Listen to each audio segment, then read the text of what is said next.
Lunarr is a talented underground artist best known for his music that draws influence from a variety of genres including but not limited to punk rock, electronic dance music, emo rap, and hip hop.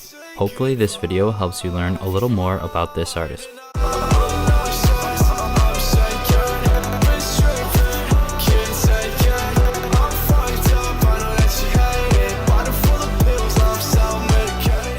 Growing up in Poland, Lunarr always had a creative side which resulted in him gravitating towards hobbies that allowed him to express himself. Lunarr said his involvement in music started at a young age when he took an interest in singing. He recalled even performing in school events and plays. He said this was mostly just to up his grades, however he did truly enjoy performing. Enjoying music as a listener was also something present in Lunarr's household growing up. He mentioned his mother being a punk rock fan and raising him on old Polish punk bands during his upbringing. Lunarr enjoyed this music and even said his vocals take on a punk influence as a result of this. Lunarr still enjoys these bands and still revisits them to this day from time to time. A couple of these bands include Mamusiu Ratui and Brigada Krysis. When Lunarr started to get older, his taste would stray away from punk rock and began to shift towards garage rock. A few bands in this genre he mentioned being a fan of include Arctic Monkeys, The White Stripes, Block Party, and Franz Ferdinand. Lunarr would have a shift in music taste again in 2016 when he discovered SoundCloud and fell in love with the platform. He said he enjoyed the music he found on SoundCloud for its low-quality mix and do-it-yourself sound that was similar to punk music in that aspect. Lunarr recalled discovering the artist XXXTentacion upon the release of the song titled Young Brats.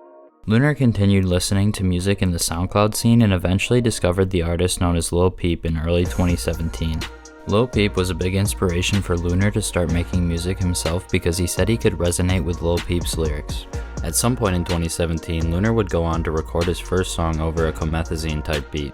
He said after finding an old karaoke microphone in his closet, he purchased an adapter in order to plug the microphone into his computer and use the music software Audacity to track his vocals. Ever since that day, Lunarr fell in love with making music and he continued to do so. At first, the music was mostly just him goofing around with friends from school, but eventually he began to improve. Lunarr enjoyed making music so much from the start that he almost immediately began looking into upgrading his equipment and trying to improve in any way possible. Lunarr would eventually discover a tutorial for the music software FL Studio, and after seeing how popular the software was, he decided it would be a good fit for him. Lunarr acquired FL Studio and shifted his focus towards learning the software. Lunarr would try his hand at making beats, however his main focus at the time was learning how to improve his vocals. He mentioned watching countless tutorials on how to mix vocals, and he even said he would practice what he learned by trying to replicate Lil Peep songs. For a while, Lunarr wasn't releasing any of the music he was making. He said he didn't feel the music he was making was worth releasing and mostly was just doing it for his own enjoyment at the time. This was until a good friend of his by the name of Dill introduced Lunarr to the hyperpop scene. Lunarr and Dill would take an interest in creating this style of music themselves. Lunarr mentioned artists such as David Shoddy and Casper being big influences of his at the time. In the year 2020, Lunarr would start releasing his hyperpop music and said this was when he noticed his music receiving some attention. Lunarr mentioned releasing the song titled Toxic and said it was a big help in kickstarting his career. Lunarr also said Toxic would help him get noticed by bigger artists such as Hubie the Kid and Moldy Yerba. Lunarr would go on to formally meet Moldy Yerba after a good friend of his by the name of Demon introduced the two artists. At some point, a collective titled Kjornik was formed by Hubie the Kid and Moldy Yerba, where Lunarr was one of the original members. Lunarr would then go on to find success with his song titled Up. This song was a collaboration with Moldy Yerba, and it was also Lunarr's first appearance in a music video. Another song Lunarr mentioned finding success with was a solo song titled Meds, which also featured a music video.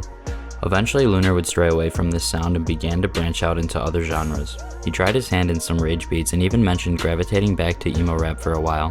Lunarr said everything was going nicely with this until Hubie the Kid wanted Lunarr on a collaboration with an artist by the name of Katseki. This collaboration received a big amount of success, and I'm not even going to try and pronounce this name. This collaboration will be what pushed Lunarr into experimenting within the genres of dance and scenecore. As far as what Lunarr has planned for the future goes, we can expect him to focus on making more rock music because that's what he enjoys doing the most. Aside from rock music being his focus, he will still be experimenting with other genres to show off his versatility and surprise his listeners. Along with this, he wants to work on his individual sound to make his music instantly recognizable as him. Lunarr is a great artist and I look forward to seeing where his career takes him.